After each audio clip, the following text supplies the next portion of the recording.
Allez, numéro 1, on va commencer dans le tiroir que j'appelle l'épicier. Hop, et on va sortir ces deux-là. Alors, ils se ressemblent beaucoup, je les ai mis dans la même catégorie, c'est le numéro 1, les deux. En premier, on a la levure de bière. Donc rappelez-vous, la levure de bière, j'en parle en fait dans la vidéo qui porte sur la perte de poids, dans la partie où je vous explique que la mitochondrie a besoin d'énormément de micronutriments pour pouvoir brûler correctement les calories. Ça marche aussi pour les sportifs qui vont avoir une utilisation assez intensive de leur mitochondrie pour produire beaucoup d'énergie. Et si vous vous souvenez, dans ces micronutriments, on avait notamment énormément de vitamines du groupe B et qui sont très bien représentées donc dans la levure de bière. Ensuite, on a le germe de blé, donc là, c'est la même marque. Alors, ce germe de blé, certains l'appellent un super aliment, car c'est vrai, c'est un des aliments qui a la plus grande densité micronutritionnelle. Regardez cette liste, là, c'est absolument incroyable tout ce qu'on y trouve dans le germe de blé. Et dans un monde où il a été prouvé que nos aliments sont de plus en plus pauvres sur le plan micronutritionnel, ce genre d'aliment, c'est vraiment du caviar pour enrichir votre alimentation d'un simple geste de la main. Alors ces deux-là, il y a plein de manières de les consommer. Moi, ce que je préfère, c'est les saupoudrer sur mes crudités ou mes salades. Ça rajoute un petit goût sympa en plus. Rappelez-vous de la vidéo sur les règles d'or de l'alimentation santé où je vous explique que chaque assiette doit contenir un petit peu de légumes crus. Donc vous aurez toujours de quoi mettre du germe de blé et de la levure de bière dans toutes vos assiettes. Alors, on me le demande souvent. Il y a des personnes qui suivent cette chaîne ou bien des personnes que je vois dans le cadre de conseils en nutrition et qui me demandent « Mais Fabrice, est-ce qu'il y a des aliments vraiment particuliers à avoir chez soi un peu tout le temps qu'on peut sortir à n'importe quel moment pour augmenter la richesse micronutritionnelle de nos assiettes au quotidien ?» Et c'est vrai que ça commence par avoir l'aliment chez soi prêt à la consommation. Par exemple, quand on veut réduire les craquages et les aliments sucrés, la première chose à faire,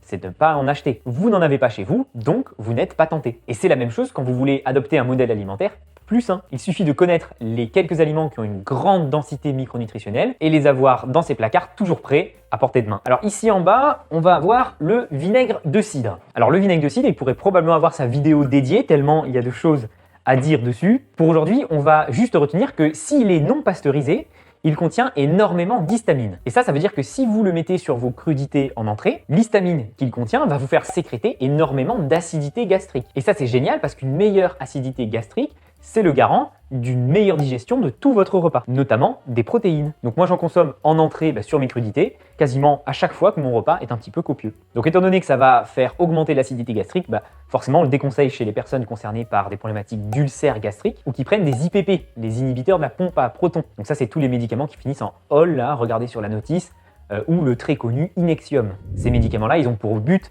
d'arrêter de sécréter de l'acidité gastrique. Donc à ce moment-là, c'est vraiment contre-productif dans ces cas particuliers, de prendre un aliment qui va faire augmenter la sécrétion d'acidité gastrique, ça paraît naturel. Voilà. Aussi, si vous mangez juste une petite salade ou un repas très léger, on évite parce que autant ça favorise la digestion sur un repas très copieux, autant ça risque de faire trop d'acidité sur un repas qui va être léger ou sans protéines par exemple. Et forcément, pour finir, on le déconseille chez les personnes intolérantes à l'histamine. Salut à tous, bienvenue sur la chaîne, c'est Fabrice. Je suis professionnel de santé et en cours de formation dans le domaine de la micronutrition. Sur cette chaîne, on explore les stratégies de micronutrition et les outils de santé fonctionnelle qui vont nous aider à vivre plus heureux, plus longtemps et surtout en meilleure forme. Alors tout au long des vidéos de cette chaîne, on a eu l'occasion de citer plein de micronutriments, que ce soit pour accompagner la perte de poids, pour mieux brûler les calories, pour produire plus d'énergie, pour réduire l'inflammation, réduire aussi la fatigue, etc. Aujourd'hui, on va donc voir très concrètement quels sont les 9 aliments qui contiennent beaucoup de nos micronutriments indispensables et surtout que vous pouvez conserver longtemps dans vos placards sans risquer de les perdre et ainsi les avoir toujours prêts pour pouvoir les intégrer dans vos repas. Restez jusqu'à la fin parce que je vous donnerai mon idée d'apéro sain préféré pour quand vous recevez du monde à la maison que je vais essayer de préparer devant vous en un temps record.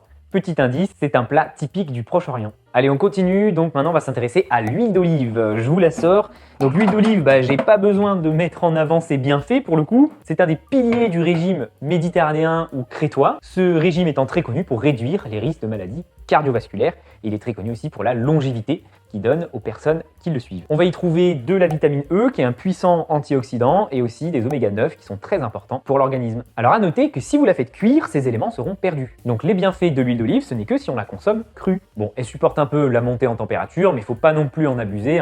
À titre d'exemple, on évite de la faire crépiter dans une poêle. Allez, on change de placard, on continue par là-bas. Alors maintenant, on ouvre le placard des graines. Donc on va en trouver une multitude que vous pourrez intégrer à votre cuisine, mais celle dont j'ai envie de vous parler aujourd'hui, c'est la graine de chia. Alors la graine de chia ou la graine de chia, elle se présente comme ça. Et en fait, elle est hyper économique parce que vous achetez un gros sachet. Alors franchement, je ne sais plus combien il coûte, mais je crois qu'il est vraiment pas bien cher. Et avec ce gros sachet, moi, je remplis bien 2 ou 3 fois ce pot-là.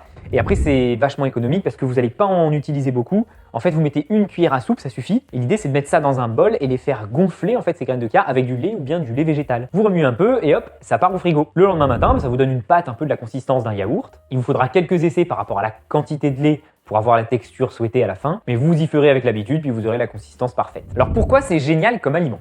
Déjà, c'est très peu calorique, donc c'est coupe-faim et ça remplit très bien le ventre. Ça veut dire que si vous avez une fringale, vous mangez un bol de graines de chia, et ça fera un peu comme si vous mangiez un yaourt au niveau de la consistance. Vous grignotez sain et donc pas de risque de prise de poids. En plus, on y trouve énormément de fibres. Donc vous contribuez donc à une bonne santé intestinale car les fibres nourrissent votre flore et donc participent à son équilibre. Et en bonus, pour les gens qui sont concernés par des troubles fonctionnels digestifs comme le syndrome de l'intestin irritable et autres, en fait, les fibres des graines de chia, elles sont hydrosolubles. C'est-à-dire qu'elles vont former un mucilage quand elles sont hydratées, donc quand elles ont cette fameuse consistance un peu de yaourt là, qu'on les a bien laissé tremper. Et donc une fois qu'elle est bien gorgée d'eau, qu'elle forme cette sorte de gel, et à ce moment-là, elles sont toutes douces entre guillemets, donc elles vont pas irriter votre paroi intestinale. Par contre, on évite chez les personnes qui ont des diverticules, à qui le médecin a fortement déconseillé la consommation d'aliments avec des pépins, des petits grains, etc. Cerise sur le gâteau, pour finir, elles sont riches en oméga 3. Et ouais, rien que ça. Et pour la petite histoire, cette plante était cultivée par les Aztèques à l'époque précolombienne et constituait déjà un aliment de base pour les cultures mésoaméricaines. Elles sont elles aussi souvent qualifiées de super aliments. Moi je les mange surtout au goûter avec un yaourt, d'autres oléagineux et un fruit. Alors on va passer au cinquième élément de cette liste, et c'est les oléagineux. Je vous les mets dans la même catégorie, mais il en existe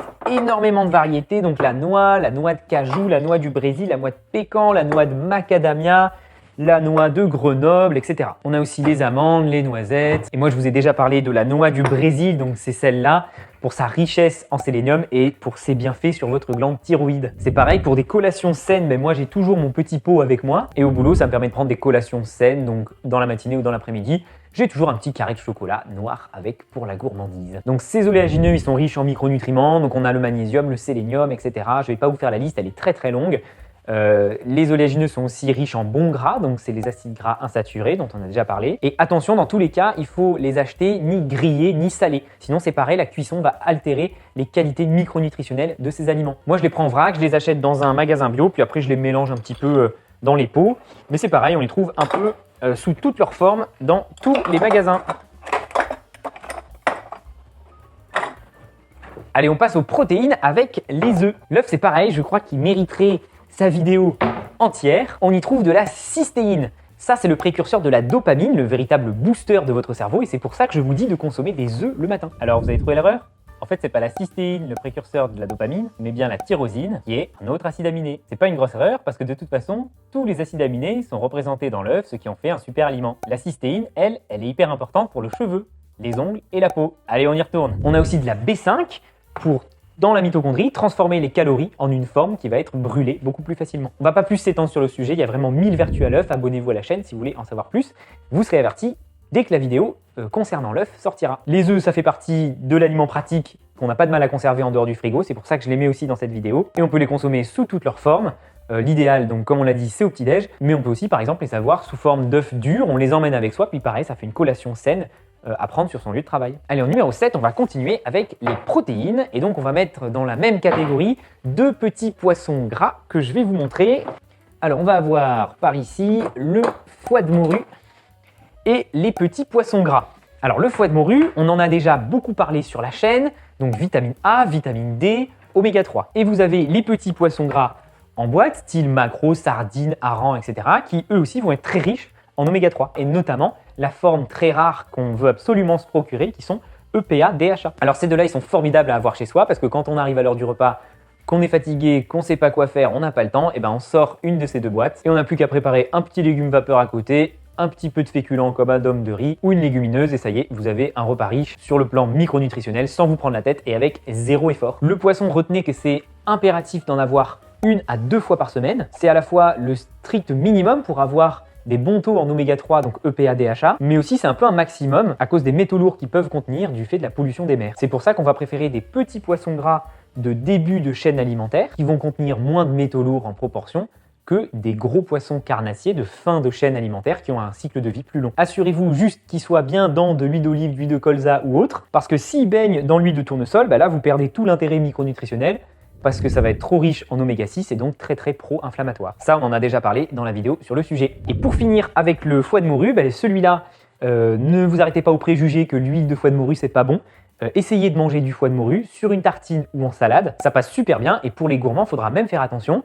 On va se limiter à une portion tous les 15 jours, parce qu'à force d'en consommer trop, on risque de finir par surdoser en vitamine A tellement c'est riche. Et du coup, ça en fait un aliment très intéressant pour le coup pour remonter les taux de vitamine A si vous vous rendez compte que vous êtes carencé après avoir fait un dosage. La vitamine A, on l'a déjà un petit peu cité, mais on en reparlera, elle est super importante donc pour votre thyroïde, mais aussi en cas d'insulino-résistance dans le syndrome métabolique avec le surpoids. Ok, en 8, on va aller voir ce qui se passe dans le frigo. Alors, on arrive dans le frigo, donc c'est un aliment que l'on conserve, mais on le met au frigo pour en conserver au maximum ses qualités nutritionnelles. Donc, on a les huiles riches en oméga 3, dont on a déjà parlé sur la chaîne, donc l'huile de colza, et puis l'huile de lin, mais on a aussi cité l'huile de cameline, l'huile de noix, etc. Ce qui est important, c'est de les consommer rapidement après ouverture, donc c'est pour ça qu'on va préférer les acheter dans des petits contenants. Ok, on va passer au numéro 8. Alors, le numéro 8, c'est dans les pots et les bocaux. Donc, souvenez-vous, les grands oubliés de l'assiette, c'est les légumineuses. Donc, de base, c'est des aliments qui sont hyper galères à préparer parce qu'il faut les faire tremper, etc. Donc, moi, j'ai toujours un pot ou deux dans mon placard, puis j'alterne avec les flageolets, les haricots blancs, les haricots rouges, etc. Hyper pratique, c'est pareil pour les jours où on n'a pas le temps de préparer à manger. On ouvre le pot, on fait réchauffer. Et ça y est, c'est prêt, il n'y a rien à faire. Et là, vous voyez, c'est mon pot de pois chiches. Alors celui-là, je l'ai toujours parce que pour ceux qui l'avaient deviné, mon apéro sain quand je reçois du monde à la maison, c'est le houmous. Nous, on le sert avec des bâtonnets de légumes à tremper dedans. Et donc, en tant qu'apéro, par rapport à un paquet de chips ou autre, il n'y a pas match. On m'a aussi beaucoup demandé qu'est-ce qu'on peut manger au petit-déj si on ne tolère pas les œufs ou bien si on est végétarien ou autre. Et j'ai beaucoup répondu que le houmous au petit-déjeuner, c'était super bien parce que c'est protéiné, ça passe bien en tartine. On peut le préparer très rapidement la veille au soir, comme ça il est prêt le lendemain matin puis il vous durera quelques jours. Je vous montre comment on fait.